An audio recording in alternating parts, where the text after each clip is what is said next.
bukan miskol, miskin kolbu.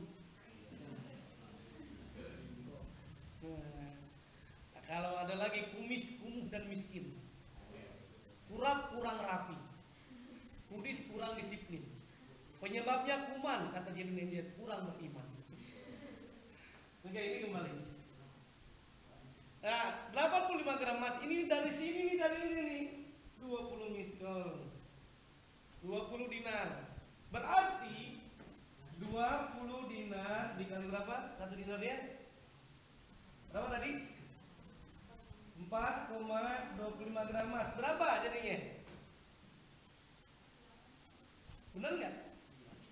Walaupun kalau kawan-kawan pernah belajar dalam fikih-fikih di SMA, pesantren, pasti beda-beda ini. Ya kan? Ini kan berdasarkan penelitian riset dari zaman Rasulullah sampai sekarang. 1 dinar nggak berubah, itu 4,25 gram emas nggak berubah. 1 dinar masa Rasulullah, 1 ekor kambing sama sekarang, sama nggak? Sama. Itu yang kategorinya tadi 85 gram emas. Wajar aja kalau ada fatwa MUI menyatakan nisabnya 85 gram emas. Kalau kawan-kawan baca coba deh, menurut ini 82 gram, ada yang 96 gram, ada yang 100 gram gitu ya. Tapi kita sebagai calon relawan atau sudah jadi relawan, jadi amil, yang dipakai adalah yang sudah standar ya, yang dari sini 85 gram emas. Ketika ada yang tanya 85 gram emas dari mana ini tadi hadis Rasulullah menyatakan 20 dinar. Kalau kita punya uang, punya kekayaan, punya harta kurang dari 20 dinar, maka wajib zakat tidak? Kalau lebih dari atau sama, wajib zakat? Wajib zakat. Oke, ini yang secara sederhana biar kawan-kawan tahu. Oke, ini mohon dibaca sambil saya baca nih. Ibu Firda, silakan Firda.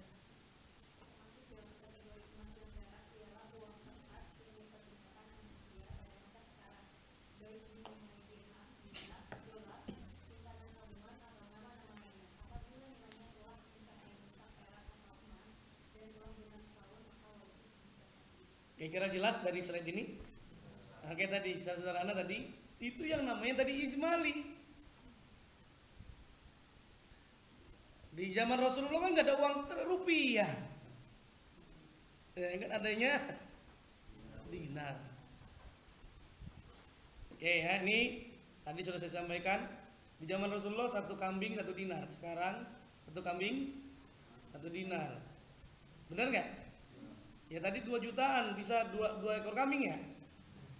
Tapi kalau 1 ekor kambing yang bagus ya memang 1 dinar. 1 dirham pada masa Rasulullah itu bisa beli 1 ekor ayam. Sekarang tuh bisa, karena harganya 30 ribuan perak ya. Ini saya nggak perlu sampaikan, tinggal nanti intinya sebetulnya ini dalam slide ini kalau kita investasi emas, investasi dinar itu tiap tahun akan berkurang kalau kita menggunakan haji. Oke, kita nanti kalau memang mungkin kan nanti saya ulas kembali ya karena waktunya. Kemudian zakat perdagangan. Zakat perdagangan atau perusahaan.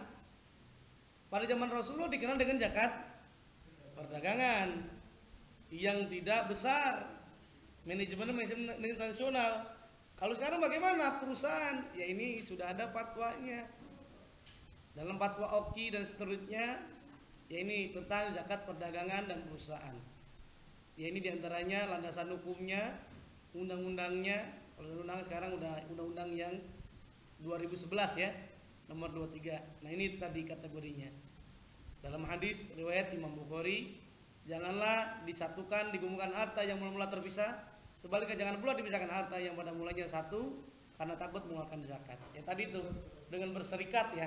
Berdagang dekat perusahaan itu adalah menurut fatwa ulama kontemporer ini adalah wajib. Ini diantaranya dalil-dalilnya tinggal dibaca saja. Slide-nya sudah di print out kan? Atau dikasih? Hah? Oh begitu. Ya bagus juga, akhirnya jadi konsentrasinya ke depan. Oke, saya kira sudah ada, jadi kita next gitu ya. Oke, jadi nah ini jaga saham. Saham saya tanya tadi kategori tafsili, ijmali. Nah, ini dikategorikan adalah ijmali. Nah, kayak menurut ulama landasan hukum zakat saham dengan zakat perusahaan ini secara sederhana ini hampir sama, yaitu dengan kategori dinar dan dirham tadi ya. Menurut Abu Zahra, saham wajib dizakatkan karena saham adalah harta yang beredar, dapat diperjualbelikan, bahkan dia bertambah. Jadi kalau hartanya bertambah, maka itu kemungkinan untuk potensi bayar zakat. Kalau ini zakat fitri tadi sudah kita singgung. Oke. Ya oke, sampai sini ada pertanyaan. Kalau ini teknik, kalau memungkinkan dibahas dan nanti akan kita bahas. Kita sampai jam berapa Ibu Intan? Sudah habis? Oke, berarti ya sudah kita bahas sampai fikih zakat saja ya. Jadi tidak sampai teknik perhitungan dan praktek perhitungan zakat. Kalau memang memungkinkan nanti pada episode berikutnya ya. Oke, semoga ini ada wacana buat kita semuanya. Semoga bermanfaat buat kita semuanya. Kalau lagi-lagi tadi waktu cuma 2 jam kan nggak cukup ya. Bahkan ini 2 jam setengah. Ini kita belum sampai, ini baru mengupas, belum sampai mengupas semuanya, baru kecil ya. Nah tapi lagi-lagi berarti yang kata kuncinya adalah kawan-kawan tetap belajar lagi, baca lagi dalam buku-buku yang ada, konsultasi-konsultasi. Semoga ada manfaatnya bagi kita semuanya. Kita tutup dengan doa penutup majelis. Oh gimana? Oke, tapi jangan nanya dulu. Kalau nanya dulu udah lama berarti dong ya. Oke, silakan.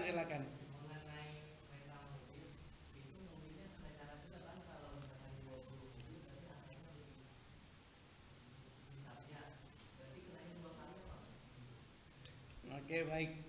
Nah, ini memang ada model-modelnya ya. Bisa ada beberapa ulama yang mengatakan kalau mobil itu dipakai buat rental, berarti yang secara sederhana bukan asetnya yang dizakatkan. Karena dalam hadis Rasulullah menyatakan laisal awamil abaqarah, ya kan, as-sadaqah. Sapi, kerbau bahasa gitu ya, yang dipakai buat membajak, dipakai buat zakat nggak? Tidak dipakai hitungan dalam zakat.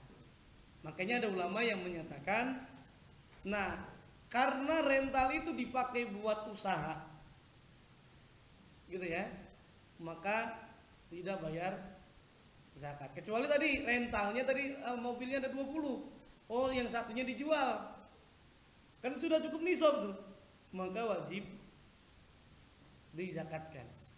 Jadi selama tadi dia dibeli, rumah juga sama. Rumah misalkan rumah kita tadi satu udah dijual gitu ya, rumah ada 3. Rumah 3, yang satu kita tempatin, yang awalnya dua-duanya dikontrakin, rupanya yang satunya dijual. Harganya awalnya beli 2M, sekarang menjadi 4M. Bayar zakat nggak? Nah, bayar zakat. Jadi ada informasi buat kawan-kawan semuanya. Ada kawan saya cerita dia punya jamaahnya itu awalnya dia menikah, nikahnya ini poligami dia. Jadi ketika nikahnya poligami, dia bilang sama istri yang tua, karena dia nikah dengan, kan dia kaya hartanya, kemudian dia nikahilah tuh istri yang kedua, kemudian dibeliin rumah 2 miliar di Pondok Indah. Ketika beli rumah di 2 miliar, bukan hanya rumah saja, dia memberikannya uang angpau, uang per bulan buat makan ya. Sebulannya berapa? 25 juta rupiah.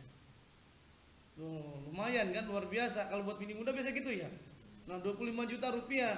Rupanya setelah nikah dia 2 tahun nggak punya anak.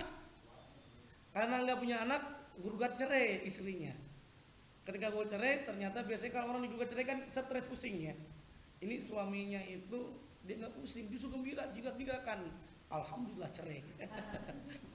Nah, apa sebabnya?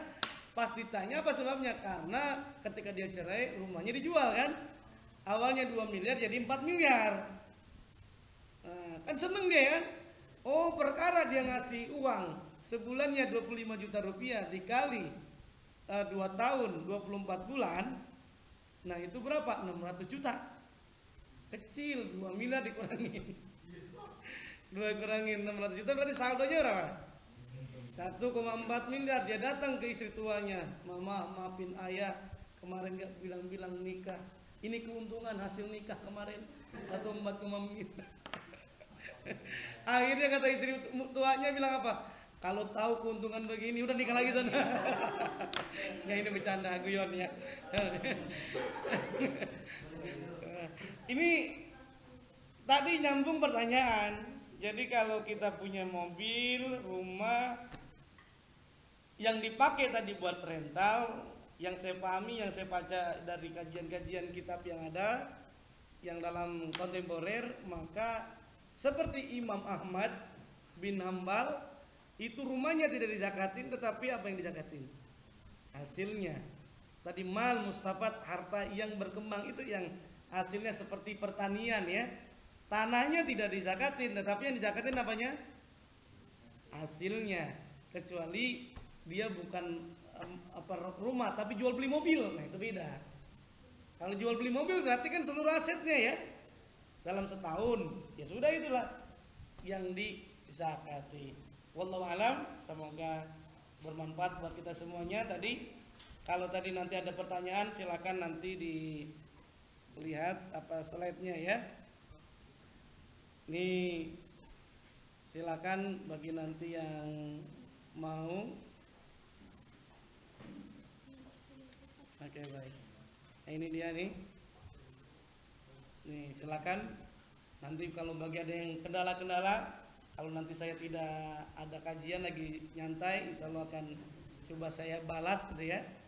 Tapi kalau memang tidak bisa, biasanya ada beberapa kemungkinan. Yang pertama saya lagi ngisi acara, kedua pulsanya habis. Hal apa gitu ya. Jadi harap dimaklum, ini silakan, ini handphone saya, ini BB, atau nanti pertanyaan melalui email juga bisa dicek.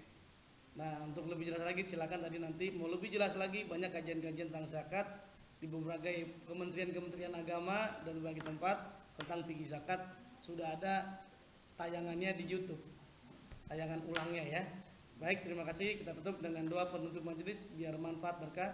Subhanakallahumma wa bihamdika asyhadu an la ilaha illa anta astaghfiruka wa atubu ilaik. Mohon maaf atas segala kekurangan. Wassalamualaikum warahmatullahi wabarakatuh.